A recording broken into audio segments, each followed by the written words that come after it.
Good morning. Good morning.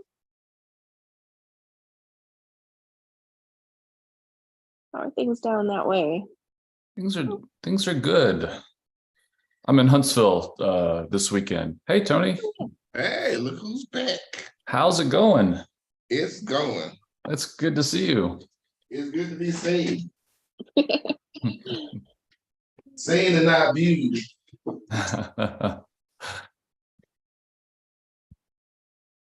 Y'all, have y'all seen The Righteous Gemstones on HBO? I gave up HBO. I don't have it anymore, but I've heard you need to borrow my code or something. When I tell you that show is too funny. Oh man. Oh my What's God. it called again? The Righteous Gemstones. John Goodman plays a charismatic preacher, like this weird family, and they just get into a lot of stuff. Like we started watching it like 2 weeks. They only have like 3 seasons, and in the midst of school, work, travel, like we finished the last episode of the 3rd season last night. Like it is hilarious. I've heard things. He's trying to get he has 3 kids, and he's trying to get them into the family business, and they all want it, but nobody really wants to work for it because they've always been handed everything. Mm-hmm. His wife died. She has a crazy brother named Baby Billy. Like he's 65 years old. They still call him Baby Billy. And he's pretty much a snake oil salesman. John Goodman has this feral sister that you find out about like in the last part of season 2, who has these 2 boys. Like it is absolutely berserk. Imagine Mama's family being like imagine Mama's family being a religious show. Is what you get. Nice. It is hilarious. That sounds excellent. Have you seen there was a show about there was a movie with Steve Martin as a faith healer, and I've forgotten the title of it. Oh man, Rob loves that movie. Yeah. Oh, what's it called? I don't think I've actually watched it, but yeah. Not Leap of Faith. It's something like that. Yes, it's Leap of Faith. Is it Leap of Faith? Angela says it's Leap of Faith. Imagine that being a series. The sequin jacket. The sequin suit when he comes out, and yes. Dave, like the suits on there are crazy. Like they're crazy. I love it. Like a whole movie of that scene in the Blues Brothers. Yes, yeah. But it is interesting though, and I actually would like to see the series because there's this interesting union of faith and capitalism that's just, and it is like family business. Like this is the family business, and you see that legacy kind of stuff happen at in some of these large churches, which I think is. And then the other thing about it is I think they're based in South Carolina. So, they're like the Southern culture. They have these really, really hard Southern accents. But like, there's so much cussing that goes on with the kids. Like even when they were little kids, they cursed all the time around the table. Yeah. And that goes into being an adult. And what I like about it is the fact that, other than the mother, like what a potty mouth, like cursing is just part of who they are. Yeah. Like they even do it in some of their small group meetings. Yeah. But like the oldest boy is literally really, really ambitious and wants to take over the family business. He wants to boss everybody around. The daughter has very low self-esteem and is always like the second-class citizen because she's a woman, of course. Mm-hmm. The youngest brother is really interesting. My friend who told me about it, after I watched the first couple of episodes, I'm like, is Kelvin gay? Mm-hmm. And Kelvin does a lot of gay stuff. You'll find out what he is later, but he does a lot of gay stuff. And gay, like things you would attribute to gay people. Right. Kind of stereotypically gay stuff. Yeah. He started this men's group with just a whole bunch of muscle bodybuilders who ended up rebelling against him. And they're living like feral on the compound. Like it is absolutely crazy. Always funny. It's hard. It's funny, but like when they wrap it up, like I think it probably is the series finale. But like if episode 9 of season 3 was the last episode, Mm. they wrapped it up in a very pretty bow, which I really, really like. A lot of times, like you have these cliffhangers, or like you could tell they were rushed to end. Right. But they thought about every episode from the first one to the last one. And when I tell you they are hilarious, they are hilarious. That sounds like something I do need to see. Well, one thing I like, I mean, because I mean, for one thing, everyone is losing faith in institutions. I mean, we've seen like demographically, it's, you know, plunging faith in not just religious institutions, but in government and everything else. But you know, it's really easy to get on a cynical bandwagon and just bash, you know, any form of spirituality as being, you know, surface level and vapid. And those ones that kind of walk that line where they're skewering, but then they also like say, you know, there's moments where it's like, oh wait, maybe there's something divine here, you know, like in Leap of Faith, where he's in the whole sham thing, but at the very end, it's like, oh wait, maybe this was a miracle, and I didn't get into this business, and then he's angry at God. I love that. And the dad started out as a wrestler, almost like a Southern lucha libre. Yeah. In Tennessee or wherever he's from, but John Goodman's character is a good man throughout this whole thing. Yeah. Well, he was young, he was kind of messed up, but as the leader of that church, he really wants to do what's right. And it comes through in the advice that he gives his kids, the things that he does, in the way that he acts. But he started off kind of sketchy, as you know, a lot of preachers do. Yeah. That's awesome. Well, I think, guys, I think we're it. I think Paula was going to be out this week, so why don't we go ahead and divvy up roles? And does anyone object? Does anyone want to do something different, or shall we keep roles? Tony, you good with being a liturgist? Oh yeah, that's all I'm capable of doing today. Okay, all right. Rob, can you do the voice of the people? All right, I will do the gospel reading then. And Miller, can you do the Hebrew Bible reading? Can do. Thank you so much. Okay, let's see. Here we go. All right, good morning. On this day in 1849, Harriet Tubman escaped enslavement in Maryland and fled to Philadelphia. She would later return to Maryland to free the rest of her family.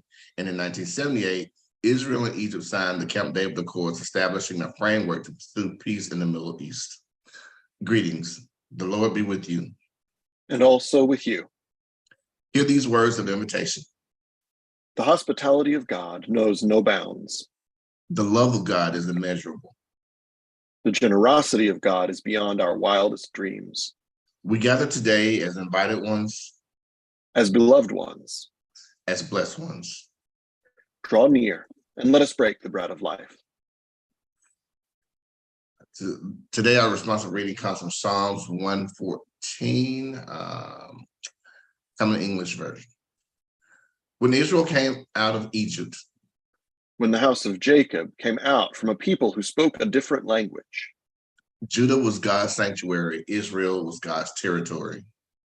The sea saw it happen and ran away. The Jordan River retreated.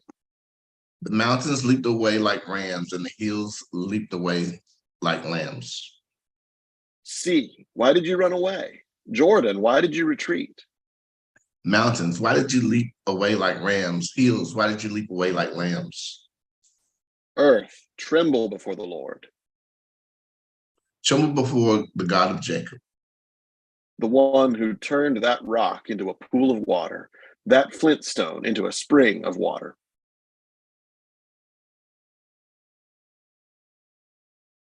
Our Old Testament reading is from Exodus 14:19-31. God's messenger, who had been in front of Israel's camp, moved and went behind them. The column of cloud moved from the front and took its place behind them. It stood between Egypt's camp and Israel's camp. The cloud remained there, and when darkness fell, it lit up the night. It didn't come near each other all night. Then Moses stretched out his hand over the sea. The Lord pushed the sea back by a strong east wind all night, turning the sea into dry land. The waters were split in two. The Israelites walked into the sea on dry ground. The waters formed a wall for them on their right hand and on their left. The Egyptians chased them and went into the sea after them, all of Pharaoh's horses, chariots, and cavalry. As morning approached, the Lord looked down on the Egyptian camp from the column of lightning and cloud and threw the Egyptian camp into a panic. The Lord jammed their chariot wheels so that they wouldn't turn easily. The Egyptians said, "Let's get away from the Israelites, because the Lord is fighting for them against Egypt." Then the Lord said to Moses, "Stretch out your hand over the sea so that the water comes back and covers the Egyptians, their chariots, and their cavalry." So Moses stretched out his hand over the sea. At daybreak, the sea returned to its normal depth. The Egyptians were driving toward it, and the Lord tossed the Egyptians into the sea. The waters returned and covered the chariots and the cavalry, Pharaoh's entire army that had followed them into the sea. Not one of them remained. The Israelites, however, walked on dry ground through the sea. The waters formed a wall for them on their right hand and on their left. The Lord rescued Israel from the Egyptians that day. Israel saw the Egyptians dead on the seashore. Israel saw the amazing power of the Lord against the Egyptians. The people were in awe of the Lord, and they believed in the Lord and in his servant Moses.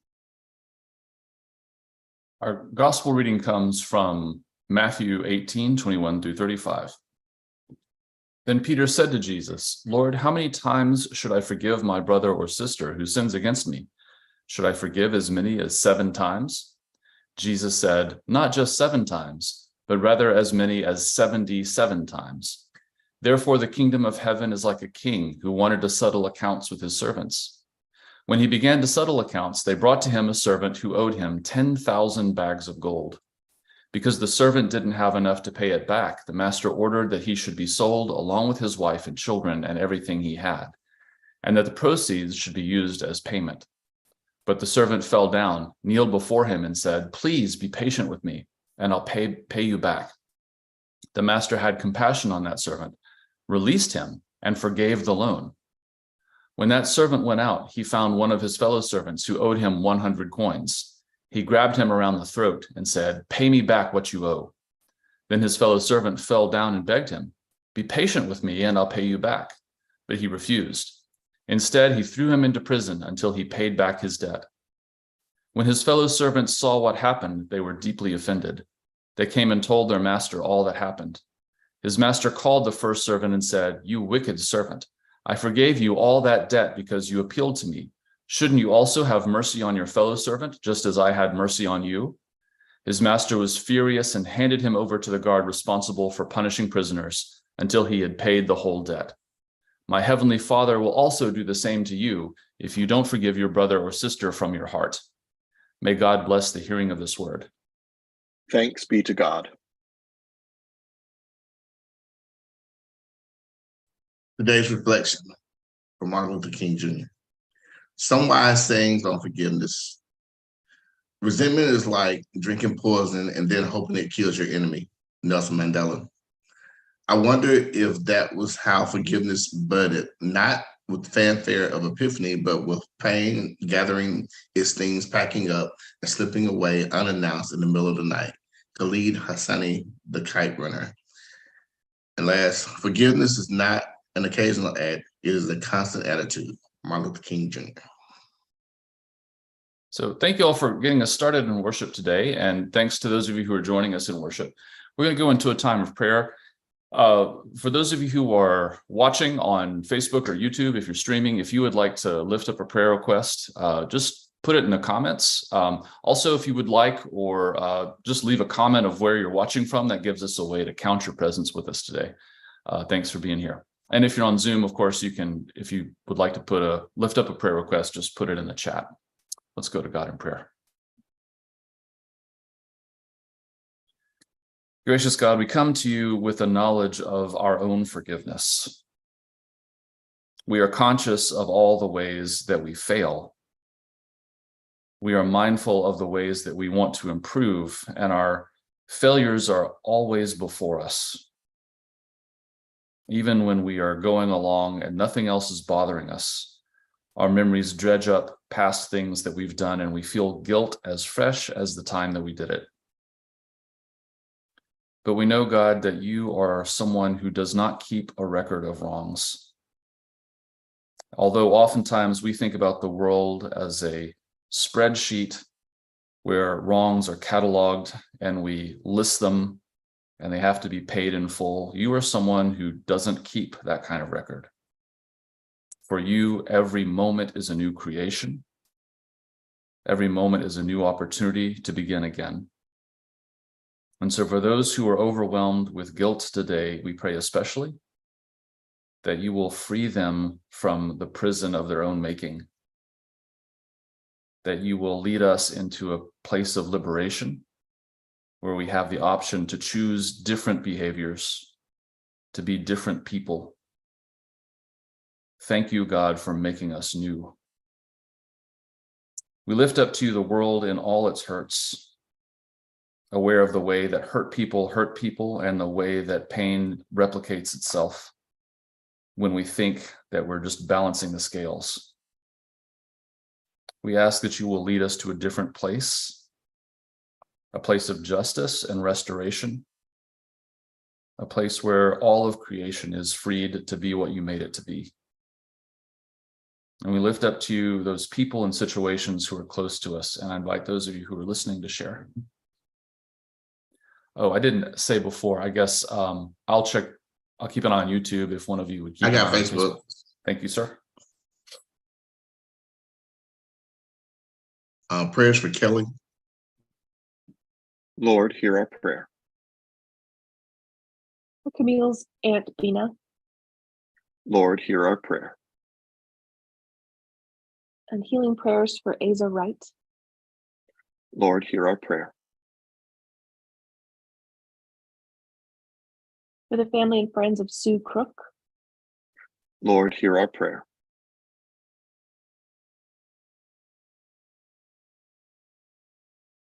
For educators and students. Lord, hear our prayer.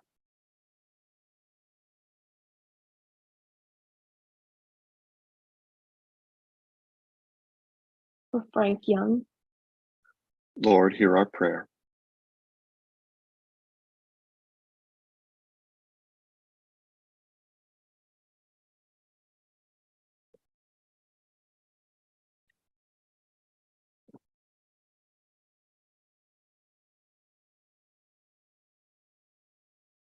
for my mom's cousin Vicky, whose grandson is missing.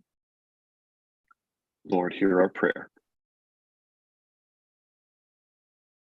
Those anxiously awaiting test results. Lord, hear our prayer.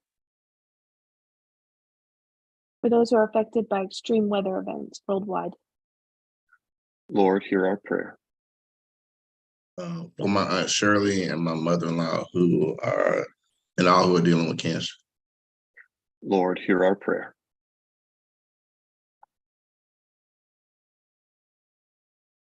Gratitude for the wedding of my sister-in-law, formerly Denise Jones, now Denise Little, and her husband James. Lord, hear our prayer. Gratitude for transgender folks entering politics. Lord, hear our prayer.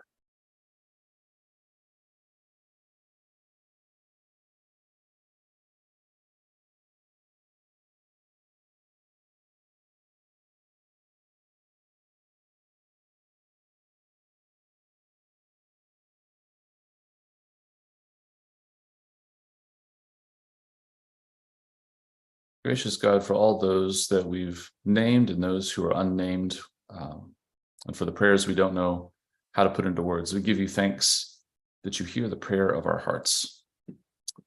And God, we lift up to you the prayer that Jesus taught us. Holy One, our Mother and Father, let your name be revered. Let your reign come. Let your will be done on earth as it is in the heavens. Give us today the bread we need for today, and forgive our sins as we forgive those who sin against us. Save us from the time of trial and deliver us from evil. For yours is the sovereignty, the power, and the glory, now and forever. Amen. So I'm glad to have you guys with us today. Last week it was me and Paula, and we were talking about the passage that immediately precedes this one, which is when Jesus is telling the church how to deal with a sinner. Okay. And this whole chapter, by the way, is about forgiveness and dealing with behavior. But I talked about last week this problematic passage that some churches have used to publicly shame people, right? And that's the one where Jesus says, okay, if someone sins, first you go talk to them. And then if they don't listen, then you take 2 or 3 others, you do an intervention, basically. And if that doesn't work, then you bring it before the church. And if they still don't change their behavior, then you kick them out. You says, let them be to you as a pagan or a tax collector, right? Which is really problematic, especially when I'm talking to a group of progressive Christians who know that this passage has been used to hurt people, typically disproportionately people who are gay or women who get pregnant, and they're brought up in front of the church and shamed, and all. It's ridiculous, right? But this whole chapter, right, is about forgiveness and how to deal with this kind of stuff. So immediately after that one, which I think a lot of people hear and like, egad, this is like, again, makes us think of the shunning that the Amish do, right? Just to totally reject someone and push them out of the community. Immediately after that, there's this passage where Peter says, well, how many times should I forgive? And Jesus says, not 7 times, but 77 times. Which, by the way, is not a specific number. 70 times 7 or 77 just meant perfection. That was like a perfect number, but it's really big. So when Jesus is talking to Peter, he's basically saying your forgiveness should be perfect. You should be perfectly forgiving. And again, that can also be problematic, especially when I'm talking to groups of progressive Christians, because then it's like doormat theology, right? Just let people oppress you, let people hit you in the face over and over again and say, oh, it's okay, I forgive you. Never draw boundaries. So like both of these can be applied in a toxic way. And I think it's important to say that at the outset, all right? So yes, this thing about trying to change someone's behavior and then kicking them out of the community, that can be applied in a toxic way. And this other one about forgiving someone 70 times 7, that can also be applied in a toxic way, right? So both of these, and I think they're in there for a reason. I think they are side by side intentionally. I don't think this is a mistake. And I don't think you can pull either of these out of this chapter without also pulling the other one out of the chapter. Right. And that's the thing that really gets me when churches do this to people, like which part are they reading and how are they holding those in tension? Right. I think it's meant to, and this, here's the chef's kiss. Okay. At the end of this, Jesus gives us a parable that is also meant to make us go, whoa, wait a minute. Right. Because we tend to set out the extremes, right? Either we are doormats and we forgive everybody, or we are oppressive. We take the part of bullies, right? Now, last week I talked with, when I was talking with Paula, and we were talking about this whole church discipline thing about, you know, when do you kick someone out of a community? Basically, I think it's better to frame it this way: how do you deal with toxic people whose behavior will totally destroy a community, right? What boundaries do you draw? I've been a part of enough churches where if you just allow toxic behavior to continue, people are going to get hurt. And I think that's really the question that needs to be asked when you're dealing with, you know, community, when you're dealing with a family. That's a question we have to ask ourselves, right? What boundaries do we draw, and how do we deal with someone who is problematic, right? With someone who is hurt to the point that they are hurting other people. How do you deal with that situation? So I think it's a good question to ask, right? And I don't know that necessarily that the thing that we talked about last week, talk to them first one-on-one, then stage an intervention, then kick them out. I don't think that's meant to be applied rigidly. It is meant to show, I think, a graduated way of dealing with a problem. Like, we know situations where you have to stage an intervention, right? Where first you talk to them one-on-one, right? You don't want to publicly humiliate somebody. You're trying to respect what they do. Then sometimes you have to stage an intervention. And then sometimes, unfortunately, you do have to draw a line, right? But it's not I don't think the line is, someone had sex in a way that you don't approve of. I think that's one of the things that we need to lift up in this culture, right? That's not, when Jesus is talking about sin, that's not what he's talking about, right? So let's look at this parable. A servant's brought in to the king. Now, automatically we assume the king is God, right? Okay, so the king is God, or the master is God, obviously, because the master is always God. The servant owes 10,000 talents. Now, this is more than you can repay in several hundred lifetimes, all right? We don't know what this guy was doing. I don't know why the master ever made a loan like this. I mean, what was the venture capitalist thing going on here? This is like what is the guy's name? Bankman-Fried. This is like someone who started cryptocurrency and then crashed it all. I mean, this is that guy. This is Elon Musk buying Twitter and then going, I'm out $22 billion. Oh no. That kind of stuff. That's this level, right?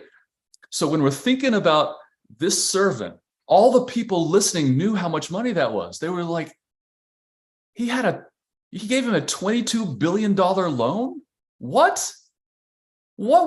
First of all, what was the master thinking? And second of all, what was this servant? He's not a good guy. This is Elon Musk. All right. This is Bankman-Fried. This is not a good person who has do you hear what I'm saying? Like, the crowd would be going, what? $22 billion. So Elon Musk is dragged before God. Okay, it's not really God, but the master, right? And the master's like, all right, time to torture you. And we're all going, yeah, obviously. Guy needs to be tortured. Guy needs to pay this back. Of course, there's no pity here. There is no pity for this awful servant who has this much debt. So he's brought before the master and he goes, please just give me a few days and I'll pay it all back. At this point, the story is just way out of bounds. First of all, no way. There's no way you can pay back that much money. Second of all, we're not sure we want him to pay back that much money, because this is a debt that's astronomical and we don't know what was happening. But really, you're going to pay this back in a few days? And then the master goes, okay, wads up the ledger, deletes the spreadsheet, throws it away. All right, fine. Doesn't just let him go. Doesn't say, yeah, okay, you work a few days and you're going to pay it back. Says, no, you don't need to pay it back. Don't worry. Just go. That's the outrageous thing here, right? This is bewilderingly generous. Forgives this $22 billion debt. Of course, all right, that's scene one. That's the astonishing part, scene one. Scene two. Now, if you didn't think this person was Elon Musk or some abominable person already, this guy goes out, sees a friend who owes him $20, grabs him by the scruff of the neck and says, pay what you owe. And at this point, all the listeners are like, what a jerk. Like, if you weren't thinking what a jerk before, now you're certainly thinking what a jerk. And you're outraged because this guy clearly doesn't get it. He's just been shown this amazing mercy, and he's just as ornery as he was before. Nothing changed in him.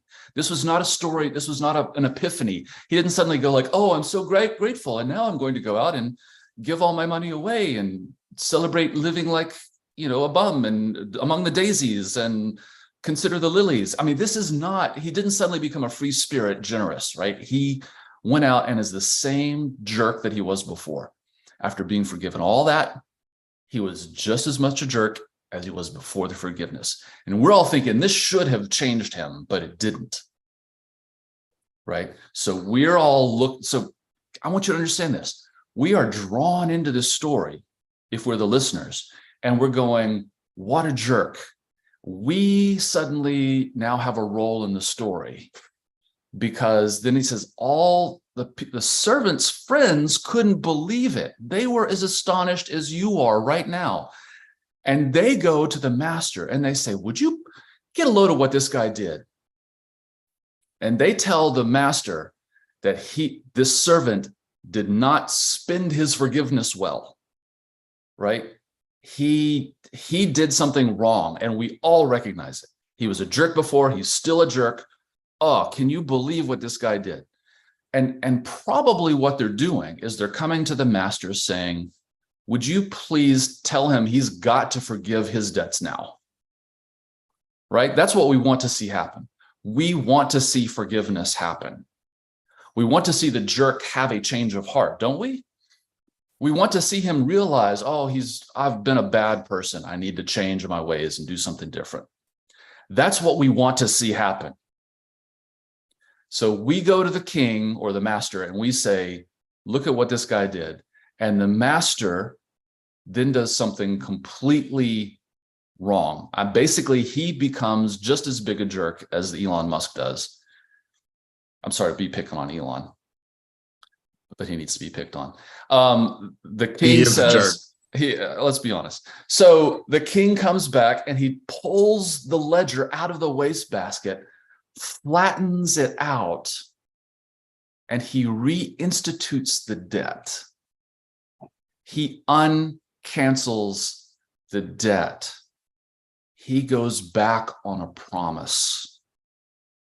See, the idea is in ancient world, you could not do this. If you canceled it, it was canceled.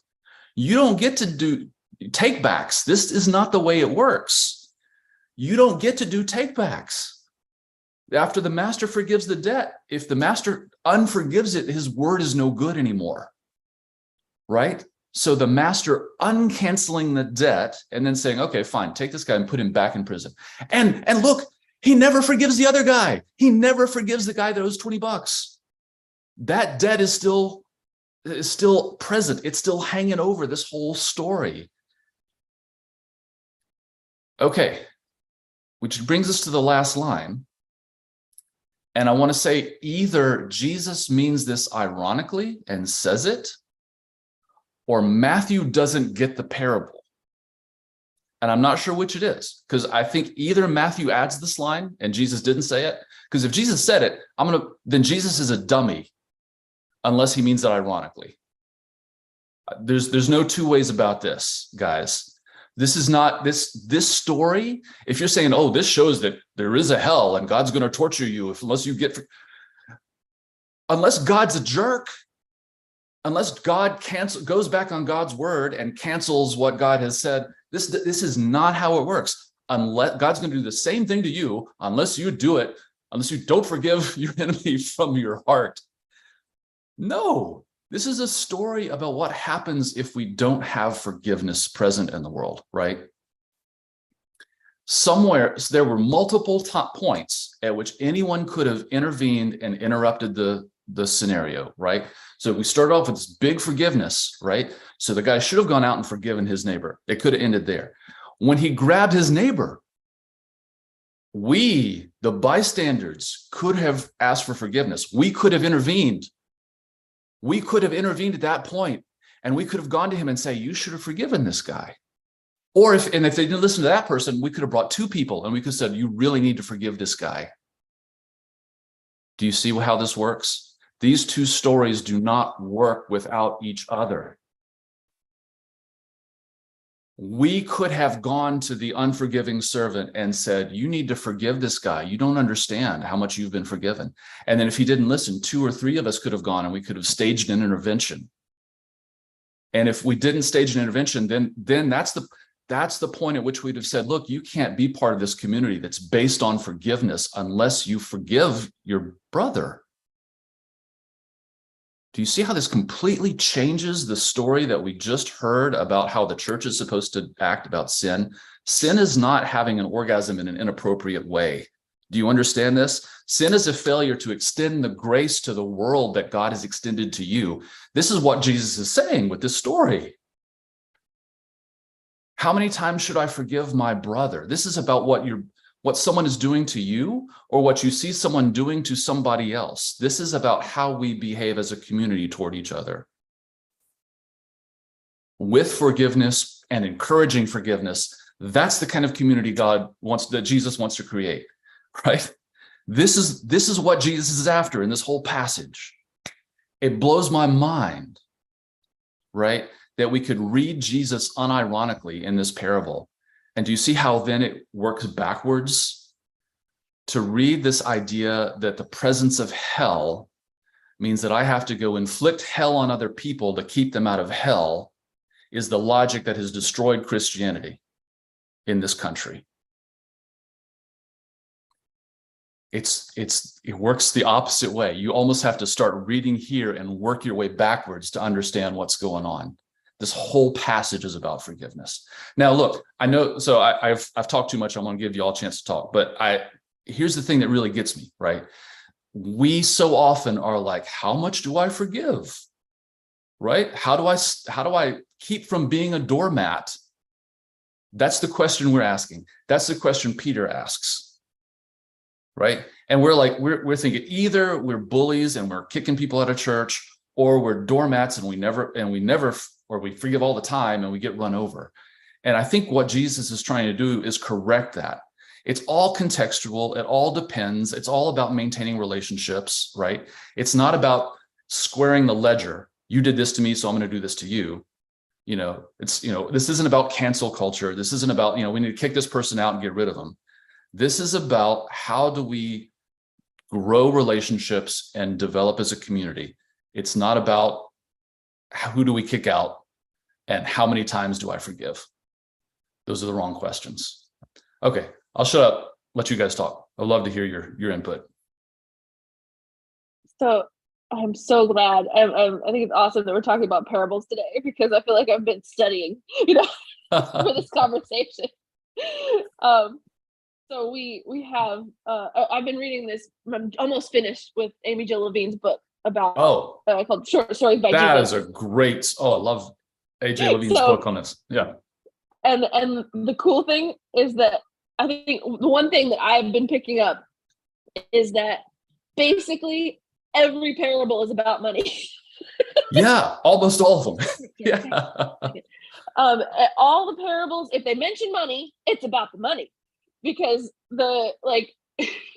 people love to turn it around and make it, oh, well, this is about grace. This is about, the salvation story, or blah, blah, blah. Or like people really love to make it about Jewish purity laws unnecessarily. Anyway, read the book. But in this case, I think we can't help but look at this as like an abusive system that these people are involved in. And you're right. Nobody is trying to break out of it. The king who isn't always God, apparently, in the parables. People love to think of like authority figures as God, but they're not always God. Yeah. And the idea that he is sort of monetarily hanging over this guy, and he's like, you know what? No, I'm gonna let it go. It's not gonna happen. I understand. We can be on a new page. But if you take it into the community and you're still kicking it down it down the road, you're still causing harm. And so bringing it back to the previous one about how to address toxic people in a community, I would imagine that a lot of the toxic people that Jesus is referring to are the ones who are, being monetarily toxic or refusing to monetarily take care of people, because that was a whole lot of what the church was doing, was like, he's like, give your money away, take care of the poor, literally take care of the poor. And I bet if those people are not doing that, then like they're breaking the community aspect of what they're trying to do. Absolutely. No, I think you're right on. Especially, I think if you imagine starting a new community, but then saying we're going to start a new community and we're all going to operate according to different principles, but capitalism still runs the thing, right? It's still like the poor people like are most still churches today. Yeah, basically, yeah. Thank you. Anyway, Tony, go ahead. So I'm gonna need y'all to watch The Righteous Gemstones by any means necessary. Because I'm gonna be doing a lot of righteous gemstones references for the next couple of months. But Oh, anyway, please. Yes. When you did the talked about what you did last week, and then you talk about this week, I took it a step further, and not just about the forgiveness about the debt that the guy owed, but really more or less about how the church proper tends to operate now. So, like, you have the king who says that, you should do this, you should do this, you should do this, but you're not doing it. Like, you talk about this is true if Jesus or God is the church, but now this is true if they're liars as well. Because like you're telling this guy that he should forgive, right? Then he goes out and doesn't forgive you. He comes back to you, and then you unforgive him. So like it's like one of those things about the perpetual persecution. So like this circle just keeps going, and that's what the church does a lot to people. Another sci-fi reference. There was a movie with Tom Cruise called Minority Report, in which they tried to eliminate crime by having these telepaths like see into the future and determine who's going to commit a crime before they'll commit it. And I'm thinking about that when it turns these like reproductive laws that they're putting on the books now. Like it's almost like, well, we're going to deter something that doesn't even happen because we're going to create a solution for a problem that does not exist. And it all goes back to their stringent interpretation of what the Bible says without any semblance of grace. Like when you look at the right-wing conservative views of Christianity, it lacks grace. It literally lacks grace. They don't want to feed the poor. They don't want to help the homeless. They don't want to protect the earth. Like you would rather make money by polluting rivers and causing fish to die, which causes fish kill, which causes problems with us. You rather do all that, and it goes back to the money, to make money. But then somehow or another, you transfigurate all of this to say somehow you're a better Christian than me because I'm gay. Like, get out of here with that. Yeah. Thank you for that. Yeah, I think both you and Miller touched on this idea that like we tend to treat this money metaphorically, and I think that probably the first century they were like, no, it's about the money. Yeah, it really about the money. is. It's always about the money. It's yeah. And so like what would sinning against your brother mean in this context?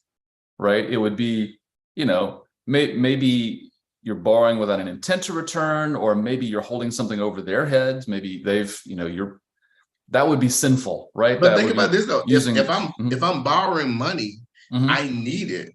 And God also said, if your brother is in need of help, you help him. Like we in modern times to put all these stipulations on how I help someone. Well, you got to have a job, you got to have this, you got to have that. Right.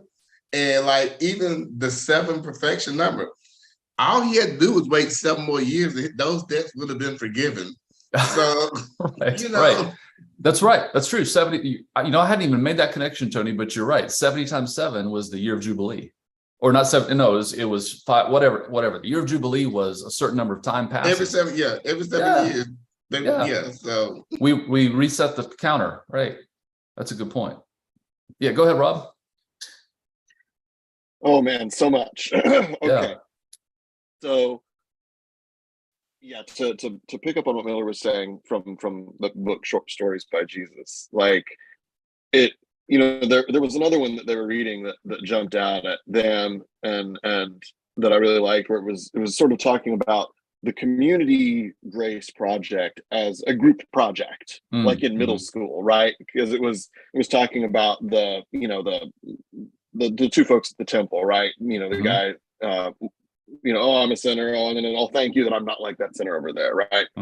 And so, Amy Jo Levine is comparing this to a middle school group project, where like you've got the smart, really hardworking one, you've got the funny one, and the goof off, and somebody who brings snacks and all this, then somebody that is I don't know, they're just along for the ride, like they're really checked out, because we've all been on that group project, and that somehow. Well, but they rode along on the project. They got a grade at the end too. It wasn't even necessarily a grade they deserved, but like maybe they were doing the best they could, right? And I don't know. Like I'm thinking about that as I'm thinking about this debt issue, because these bags of gold, the talents, right? Of course, there's another famous parable that references these, talents. And I love your idea that, 10,000 bags of gold is like $22 billion, because, the interpretation that I've latched onto of the parable of the talents is, in terms of scale, like a talent is like an entire lifetime's income, right? And so that parable is both about, what you're doing with that kind of money, but it's also, it's this whole image of like, what did you spend your life on? Yeah. Right. And so one of the things that really jumps out at me in this story, 10,000 bags of gold, like, it's not just an unfathomable amount of money, although it definitely is that. It's also this question of like, how much is this person squandering their life? What what ghastly, inconceivable, terrible choices are they making to just dig and dig and dig this hole? Like, at the group project scale, this person is doing vast quantities of negative work. Yeah. Right. Like, there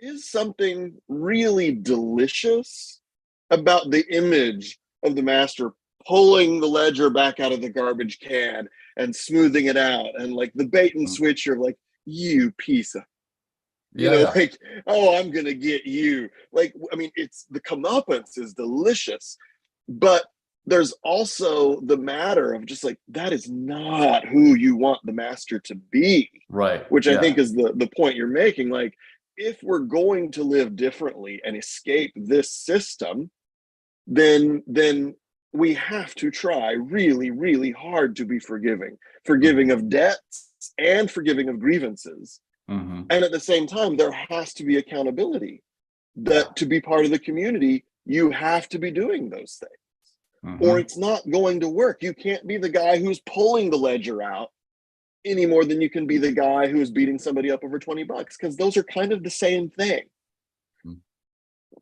Yeah. And I actually, I really love your point. Like, we have to be radically forgiving and we have to hold people accountable. These aren't like mutually exclusive things. And the idea, I like that you brought this in too.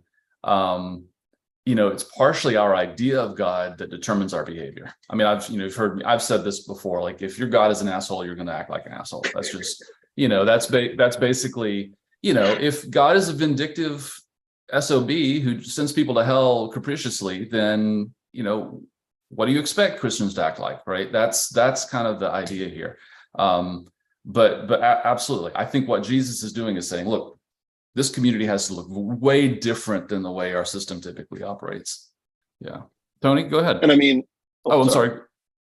Well, I was just thinking, Miller, the point Miller latched onto from the book about how often it really is about the money.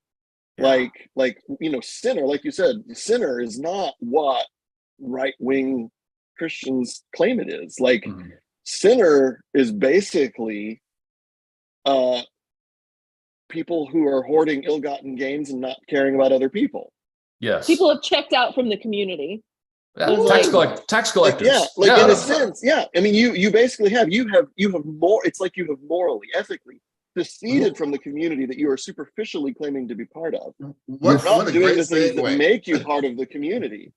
Like, instead, you're living in your own little moral bubble universe. A God unto yourself, Elon Musk style. 100%.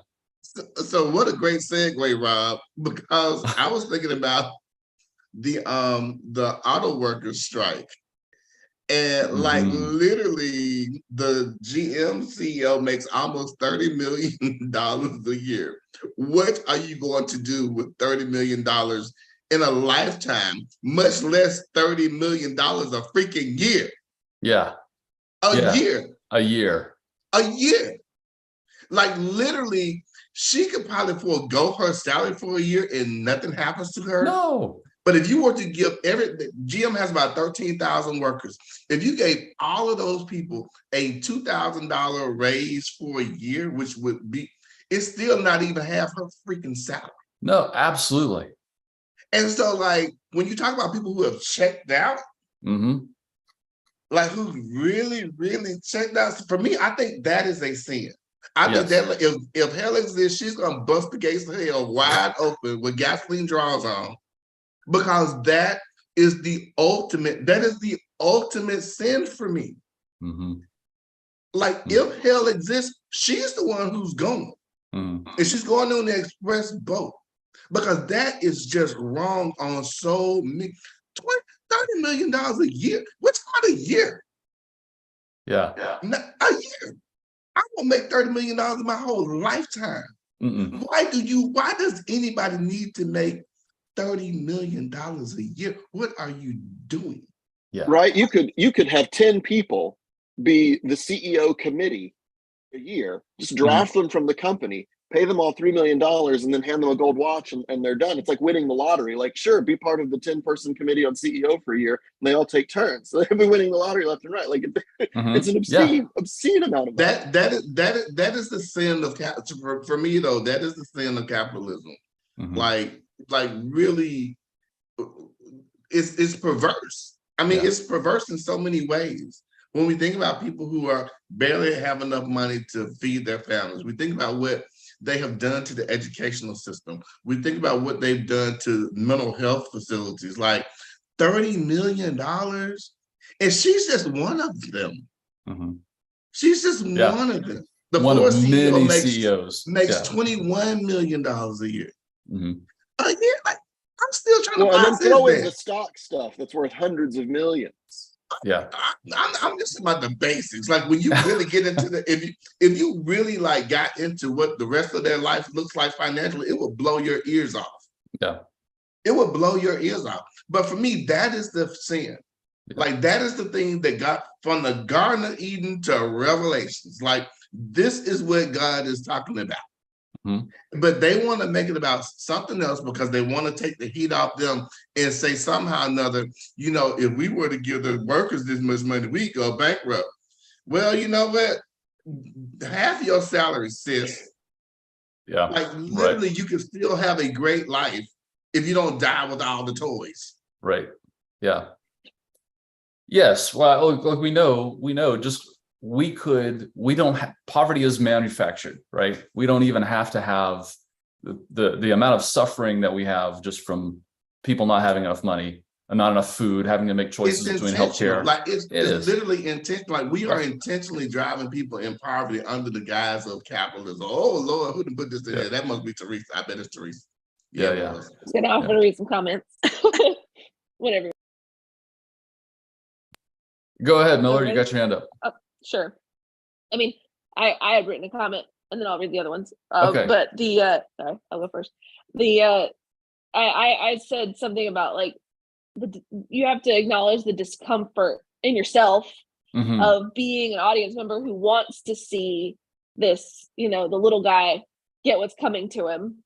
And it's also uncomfortable to think that a lot of preachers feel that way too. They're like, yep, that's what you get, you know, like and and the discomfort is something else that Levine likes to emphasize. Is like, if you're not feeling uncomfortable about how you're reading this parable, you're reading it wrong. I think that's right. No, I really think you were right about that. This is meant to make you uncomfortable. So Camille says there are folks who will just keep beating a dead horse instead of forgiving. At that point, there is no way to move on. The only thing you can do is sever ties and walk away and not look back. Teresa says, I apologize in advance for my typos, and if I am not quite on topic, maybe you can weave it in gracefully. I was not actually taught the money-centered version of this. I was taught talents were literally talents, gifts God graced you with. So here I am, a girl in a culture that devalues and tells women they are not allowed to use talents the way men can, the way maybe the way women I think maybe feel called, except that call is temptation and evil. So how would I know if it's a call? Just I want to do something out loud. But if I don't use my talents, I'm condemned to hell. Deprogramming not being allowed to be yourself is hard and not simple, and shedding toxicity involves some real mess. Forgiveness is part of what is needed for someone trying to navigate learning a new way. But my gosh, there's times that this kind of mind job means you don't even want forgiveness. You just want to be yourself and do not know how to, and have a huge learning curve in how to do that. Wow. Thank you for that, Teresa. Yeah. I mean, I think, well, yeah. For one thing, it is interesting the way that talent has come to mean what we take it to mean, right? I mean, it is literally a metaphor that we took from the Bible and then used to mean our skills. And I know talent's not the same thing as skill, but you know, the things, our strengths, the things we're good at, right? And that, yeah, I mean, a huge part of religion is, or of conservative fundamentalist religion is, you people, whoever that happens to be, women, gay people, non-binary people, you can't use your strength to do X. You can't take this role in society. We disagree with God's giving you that strength. You know, which is like, what, really? Yeah, and I'm sure, I know, like, coming back, the backside of this is coming into this idea of forgiveness. Like, how do you? And by the way, Teresa, I'm not saying this to you specifically, but how do you forgive that? How do you forgive that kind of pain, that kind of diminishment of someone else's humanity? And you know, I don't know. I think in some ways, like these stories about forgiveness, I really do think in this community, Jesus is talking more about interpersonal forgiveness, not so much. I mean, we're not forgiving systems. We don't forgive systems. We dismantle them.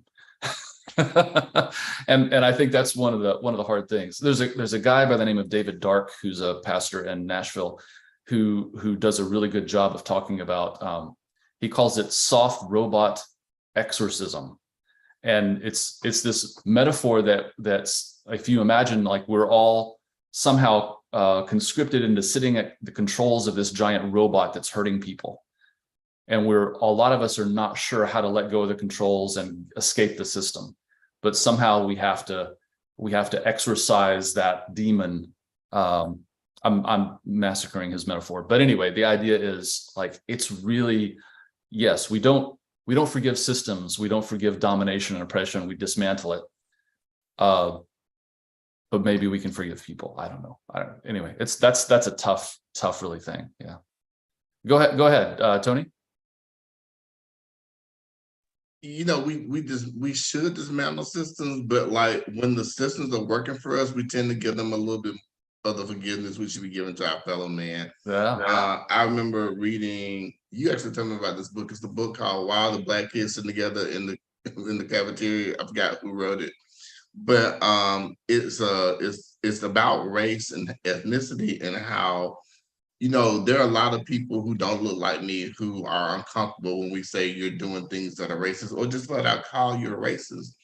And there's the author of the book. What is her name? I cannot think of her name. I feel bad. But I'm gonna see if I can find it. But in the book, she talks about this student that she had, that when she first started teaching the class, he was one of those people that kind of looked at her like, I don't know about you, calling me a racist stuff. And at the end of the class, he came to her, he goes, you know, I heard what you said, and what you're saying is true. He said, but I don't want to dismantle it because I benefit from it. Mm-hmm. And so, like, it's just one of those things where, what are we going to do in the face of evil? Mm-hmm. If the evil that's being perpetrated upon other people benefits us, are we going to say something about it or not? I've had some instances in the last 3 years in which I have had friends who have decided that their white privilege was not as important as doing what is right. Mm-hmm. It was a lot of things that have pertained to me in this battle that I got going on right now. And it's like people like that who, hell, they don't even go to church. Like, if there's a heaven, they're going. The rest of us might be screwed.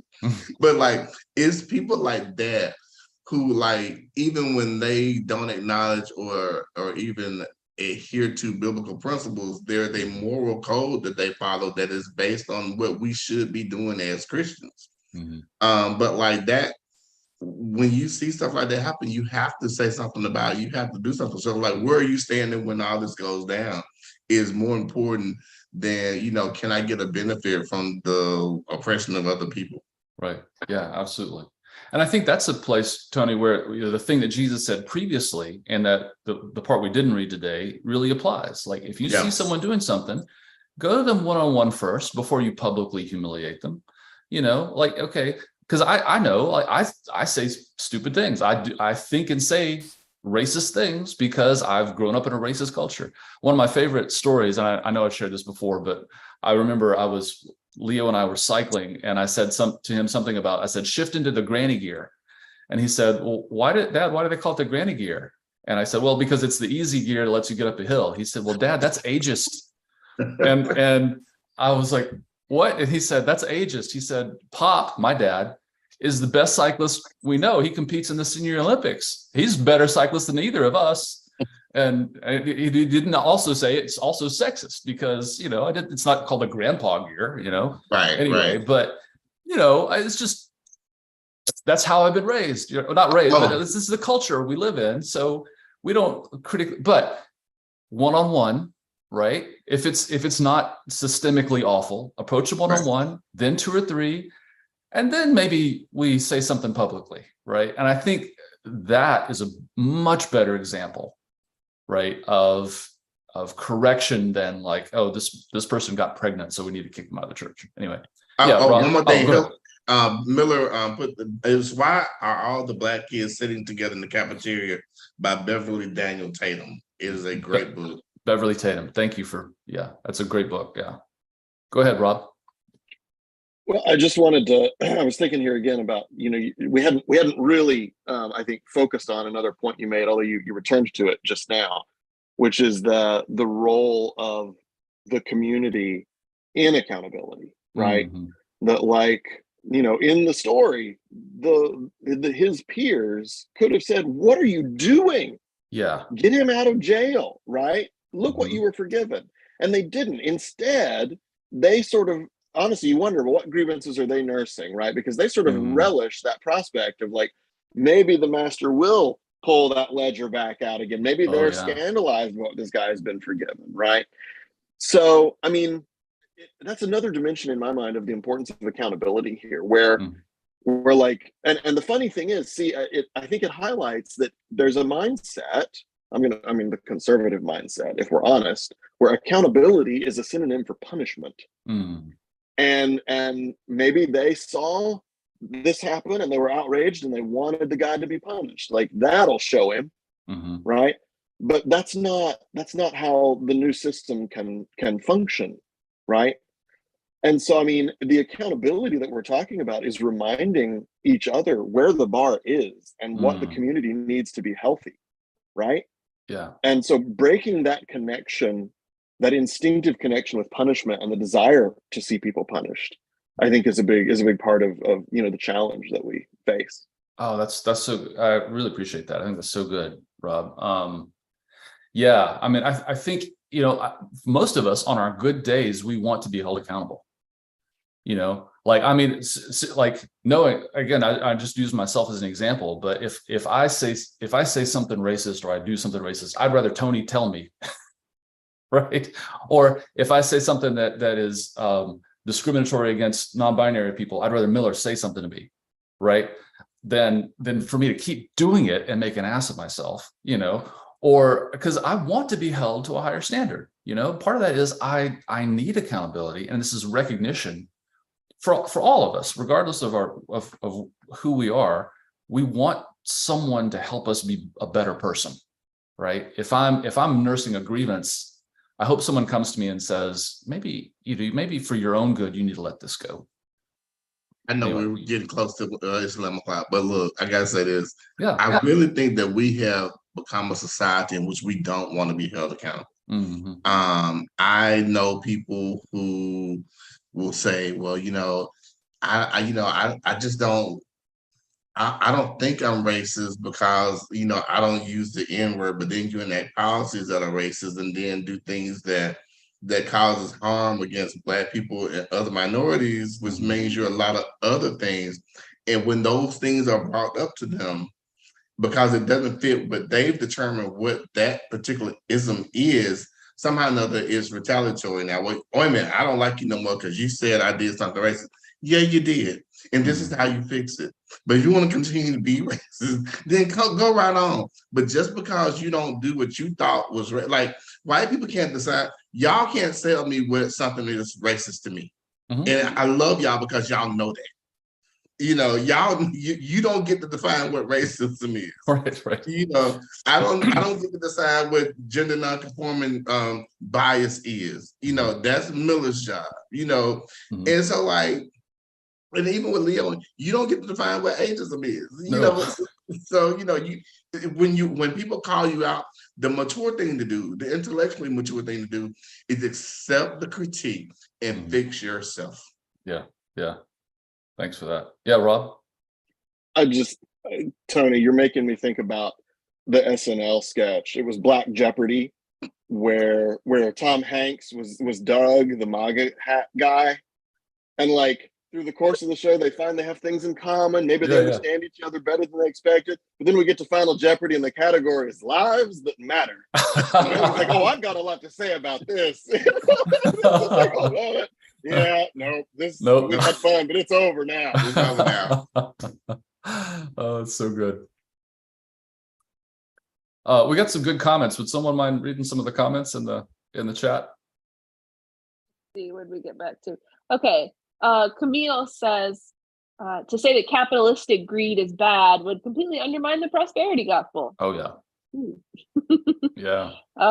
Rob said a few things. I don't know if Rob wants to say those things, or if you want me to read those things.